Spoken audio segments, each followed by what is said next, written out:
Hey everyone, I'm Sarah Longwell, publisher of the Bulwark, and with Trump taking office next week, a few of his nominees are set to begin the confirmation process starting this Tuesday.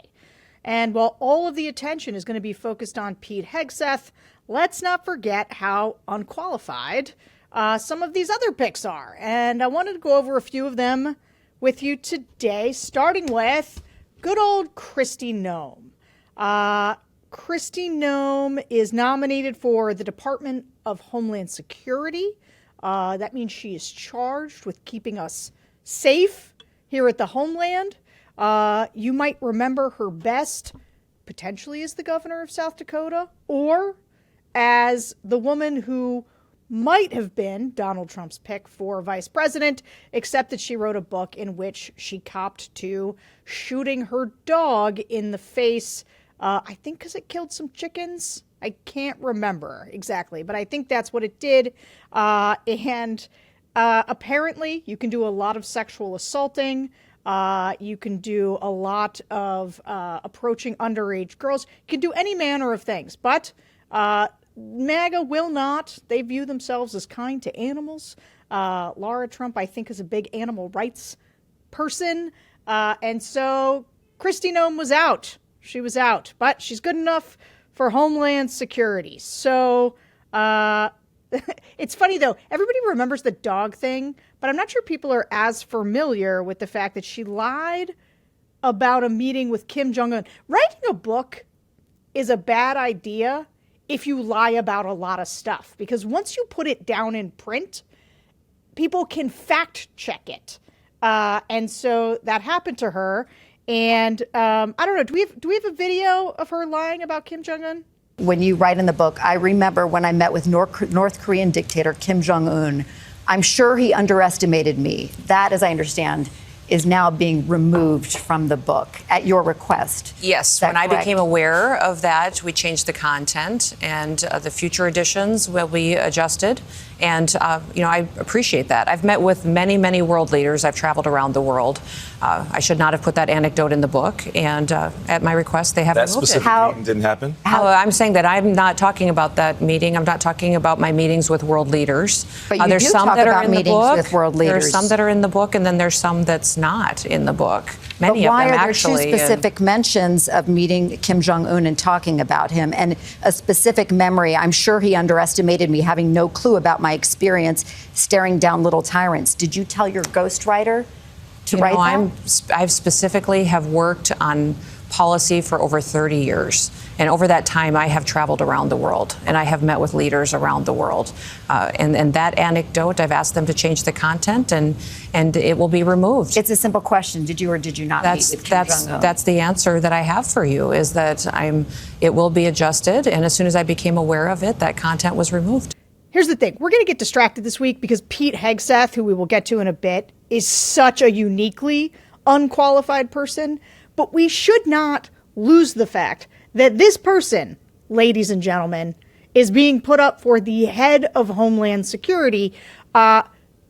She's clearly lying here about having stared down dictators. Like, she invented a stare down contest with Kim Jong-un that did not happen and had to get removed from her book, that she could not answer when pressed for it on multiple occasions. And so while you may remember the shooting the dog, that is actually not anywhere close to the scariest thing that she has done. It is not even close to the reason that she is deeply unqualified for this position.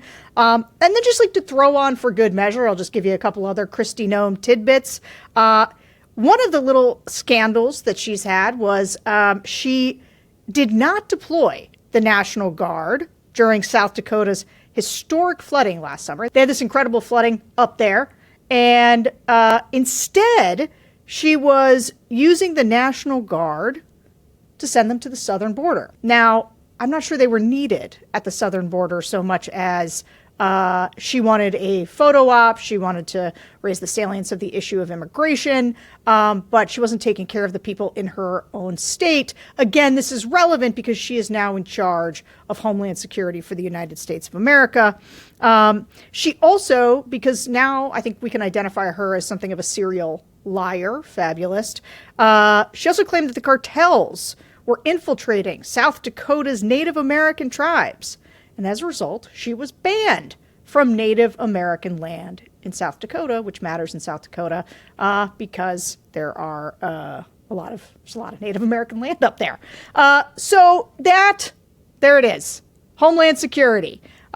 She will probably get through. There's probably not going to be a lot of pushback on Kristi Noem because in this pile of garbage that Trump has assembled for his cabinet choices, even with all of that, she is not even close to among the worst. Now, let's get to another one of Trump's choices. This is a big one. Pam Bondi will be up this week.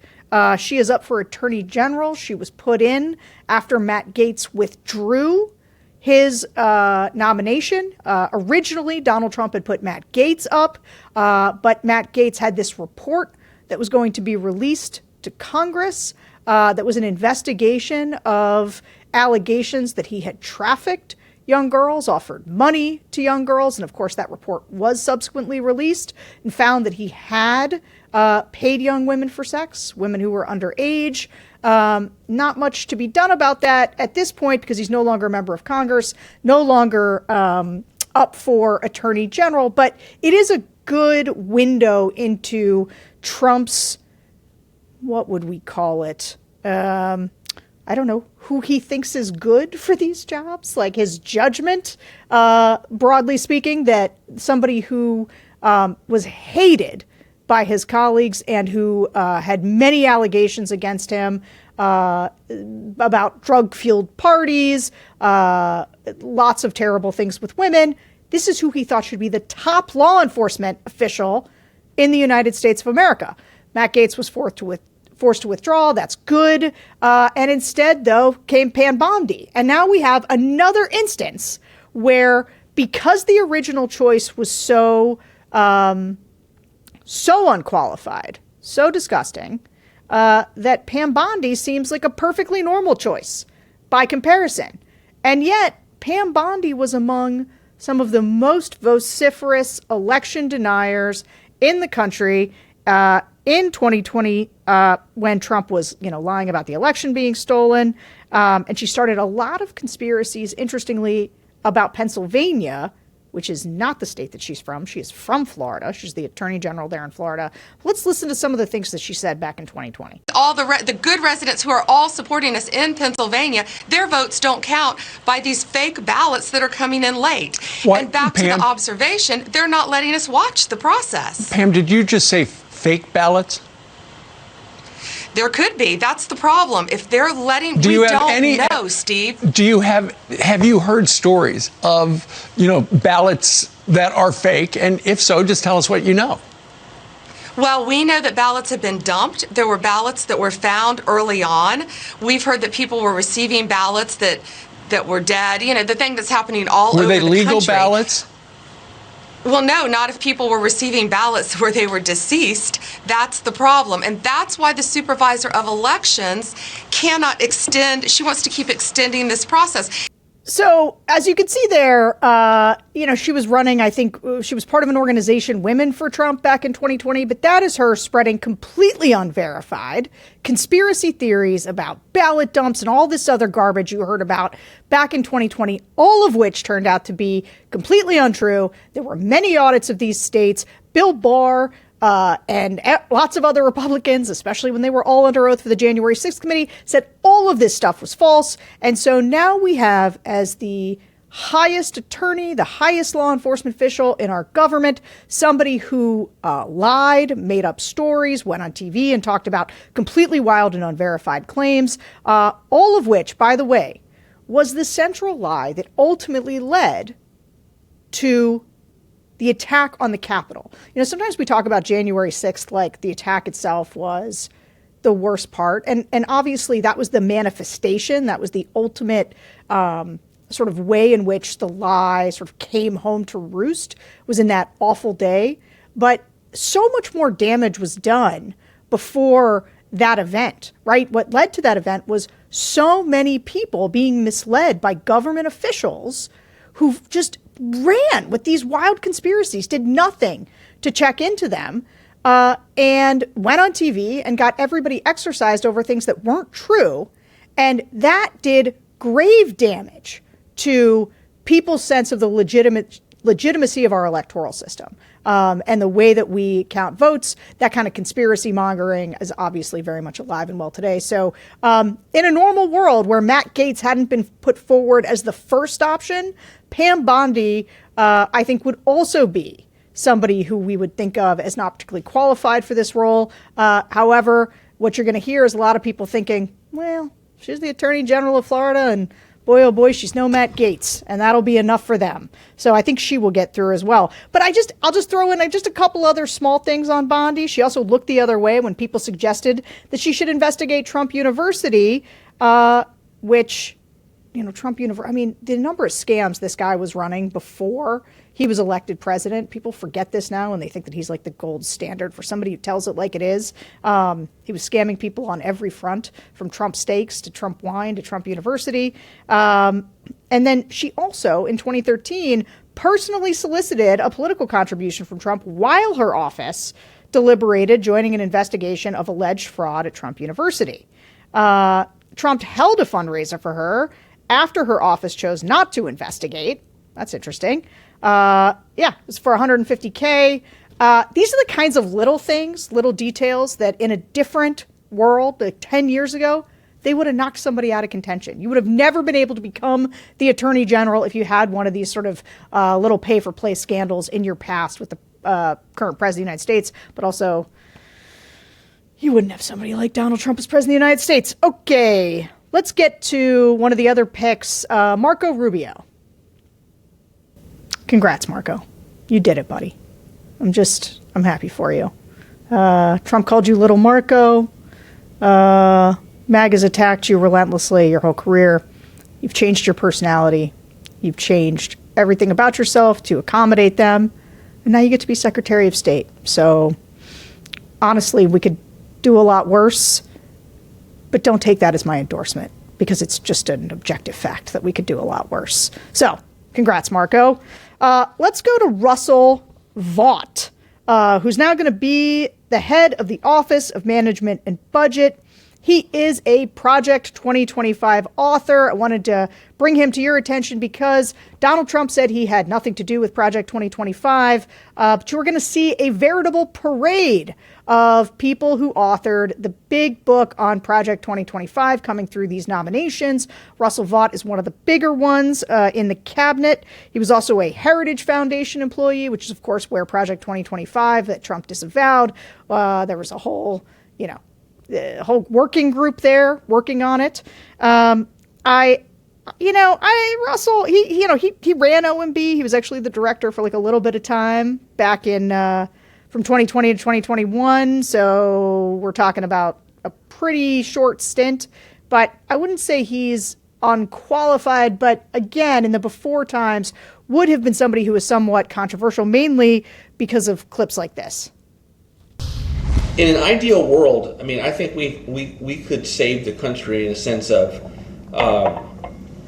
the largest deportation in history. And once that starts, you're going to be winning a debate along the way about what that looks like, right? Yeah. And so that's going to cause us to get us off of multiculturalism, just to be able to sustain and defend the deportation, right? If we're going to have legal immigration, can we get people that actually believe in Christianity? Is that something, or do we have to have, are we not allowed to ask questions about Sharia law? So I want to make sure that we can say we're a Christian nation, and my viewpoint is mostly that I would probably be Christian nationism. That's pretty close to Christian nationalism, because I also believe in nationalism. Okay, so just a little self-avowed Christian nationalism there. No big deal. This is, again, probably puts him lower down on the threat level, but, pretty standard MAGA, no separation of church and state. We're just living in an entirely Christian nation. Cool. All right. Which brings us now to the one that, while all these guys are sliding through, the one everybody's going to be talking about is Secretary of Defense Pete Hegseth. Now, it's not clear whether this guy can actually make it through. Lots of people have been meeting with him. He has tried to walk back some of his more controversial comments about women not belonging in the military. I think he's against gays in the military. Sure. But the big problem with Pete Hegseth is he's another one of these Trump appointees who has some real sexual assault problems in his past. Now, his nomination was almost derailed, almost pulled, almost a month and a half ago, sometime at the back half of last year. But he kind of fought through it. He pulled out that MAGA playbook and said, go on offense against the media, go on offense against, left-wing liberals who are doing this. And he earned an attaboy from Trump for fighting. And he's been able to hold on, but it is still unclear whether he can get the votes from all the Republican senators. He's a Fox News co-host, not during the week, though. He's a weekend guy. Trump, we didn't want to get any of the actual people from the full week from Fox News, just the guys from the weekend, the really critical ones. He's also somebody who's like people who've worked with him on the Republican side. Like part of the reason that this guy's been in such trouble is the people who are turning on him are people who've worked with him in the past, including many Republicans. When he was at Concerned Veterans for America, he was accused of financial mismanagement, repeated intoxication, and sexual misconduct. He's also been accused of being an alcoholic. He promised one of the senators that he met with that he would stop drinking. I don't know that somebody promising that they're going to stop drinking when they get the job is somebody that we should take seriously. And I don't mean to make light of alcoholism. It's actually a real problem, which is, again, why perhaps Secretary of Defense, when somebody has an unresolved issue like this, something that we should be concerned about. But even more importantly than that, he's somebody who claimed that Antifa was responsible for January 6th. You may remember this, that before the January 6th folks were thought of as big heroes and people we should be celebrating, Republicans actually believed that what happened on January 6th was bad. And so, of course, they blamed Antifa and Black Lives Matter for it. Again, no evidence of that. It turned out to be a bunch of MAGA flag waving types. Pete Hegseth has the incredibly unique distinction of being one of the only cabinet members whose mother has called him an assaulter of women. Her email to him was released to the New York Times. She then went on, she then started calling senators, though, on his behalf, saying, my son's a good boy. You should definitely let him be in your cabinet, Mr. Trump. She also went on a bit of a TV tour. It is very alpha when your mom has to go on television and call up senators to ask that you please be allowed in the cabinet. And in speaking of letters, there was also a separate letter of complaint, which was sent to organizations in late 2015. A different former employee described Hegseth being at a bar in the early morning hours of May 29, 2015, while on an official tour through Cuyahoga Falls, Ohio, drunkenly chanting, "Kill all Muslims, kill all Muslims." That's your rogues gallery of people who are about to be in the noble cabinet of these United States. I'll just go back to telling little Marco, congratulations. And, I think as just the analysis part as we think about this, you'd like to think that people like Lisa Murkowski, Susan Collins, maybe a few Republican senators you haven't heard of, but who are sort of better than the average these days, a Mike Rounds, for example, that some of them might see fit to, at minimum, vote down Hegseth, and maybe they take a shot at Kristi Noem or Pam Bondi, although I wouldn't count on it. Anyway, that's your primer. That's what we're looking at this week. We're going to keep you updated. We'll be talking about the hearings as they go. And so keep an eye on this channel because we're going to be talking a lot more about it. I'll see you guys later.